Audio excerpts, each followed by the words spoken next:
नमस्कार। आज हम बात करेंगे सिंधु घाटी की सभ्यता के पतन के प्रमुख कारणों पर। यह एक ऐसी सभ्यता थी जो अपने समय से काफी आगे थी, जिसका विस्तार आज के पाकिस्तान से लेकर भारत के कई हिस्सों तक था। लेकिन आखिर क्या हुआ कि ये शानदार सभ्यता इतनी जल्दी खत्म हो गई?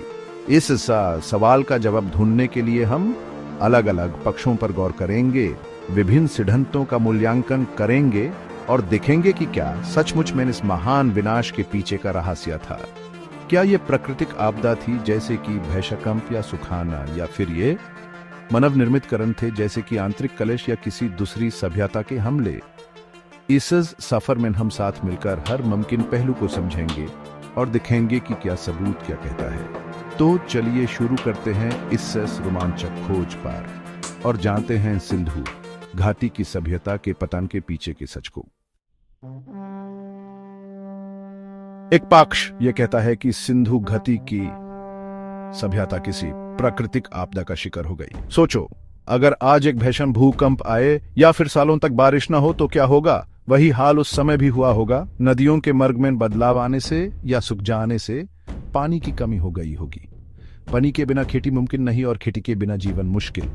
इसके अलावा कुछ इतिहासकार ये भी मानते हैं कि उस समय भीषण भूकंप आए होंगे जिन्होंने इस सभ्यता को जड़ से उखाड़ दिया होगा। दूसरा पक्ष थोड़ा अलग किस्सा बताता है। यह कहता है कि सिंधु घाटी के लोग अपने ही पांव पर कुल्हाड़ी मार रहे थे।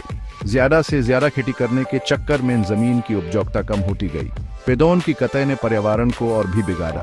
धीरे धीरे जंगल मैदान में बदलते गए, जानवर गायब होते गए और पर्यावरण का नाजुक संतुलन बिगड़ गया। इस तरह खुद की भलाई के चक्कर में उन्होंने अपने ही पतन का रास्ता तैयार कर लिया।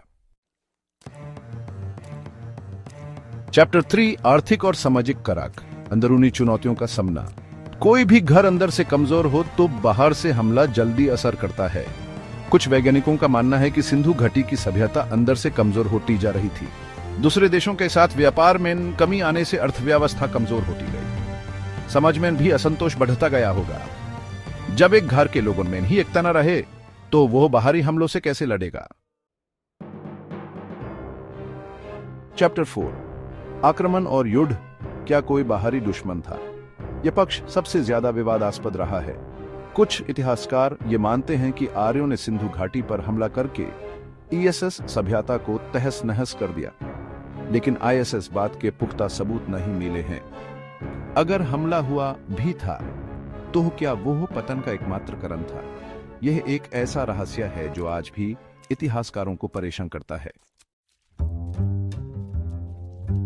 चैप्टर 5, नदियों के सुखधारा, जीवनदायिनी नदियों का विनाश। सिंधु घाटी की सभ्यता नदियों के किनारे फली फूली थी, लेकिन नदियां जीवन देती हैं तो कभी कभी जीत लेती भी हैं। सरस्वती नदी का सूखना इस सभ्यता के लिए एक बड़ी आपदा साबित हुआ होगा। कई बस्तियां वीरान हो गई होंगी। पानी की कमी ने खेती को बर्बाद कर दिया होगा और लोगों को अपने घर बार छोड़कर जाना पड़ा होगा। उत्तरो सिंधु घाटी सभ्यता, एक अनंत रहस्य।